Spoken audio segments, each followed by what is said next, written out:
Hi everyone, ఈరోజు నేను రసం ఏ విధంగా ఈజీగా పెట్టుకోవాలో చెప్తాను. ఒక ఉల్లిపాయ, 4 టమాటాలు, చిటికెడు జీలకర్ర, చిటికెడు ధనియాలు, 4-5 మెంతులు, వెల్లుల్లి రెబ్బలు 4-5 వేసుకోవాలి. కొంచెం చింతపండు వేసుకొని మిక్సీ పట్టుకోవాలి. ఇందులో మనం సపరేట్గా రసం పౌడర్ వేసుకోవాల్సిన అవసరం లేదు.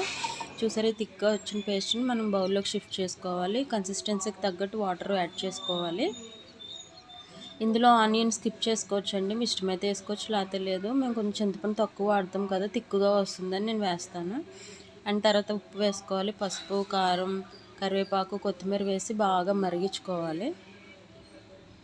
చూసారు ఏ విధంగా మరుగుతుందో. ఈ విధంగా మరిగాక మనం తాలింపు కోసం చిన్న బాండి పెట్టుకొని అందులో కొంచెం ఆయిల్ వేసుకొని తాలింపుకి ఆవాలు యాడ్ చేసుకున్నాను. మిగతావన్నీ మనం మిక్సీలో వేసుకున్నాం కాబట్టి చితకొట్టుకొని పెట్టుకున్న 4-5 వెల్లుల్లి రబ్బలు, కరివేపాకు. మోస్ట్ ఇంపార్టెంట్ రసంకి ఏంటంటే ఇంగువ అండి. పప్పుచారుకైనా, పప్పుకైనా, రసంకైనా ఇంగువ లేకుండా నాకైతే అస్సలు ఒక్క ముద్ద కూడా దిగదు. ఇంగువ ఫ్లేవర్ చాలా బాగుంటుంది రసానికైతే.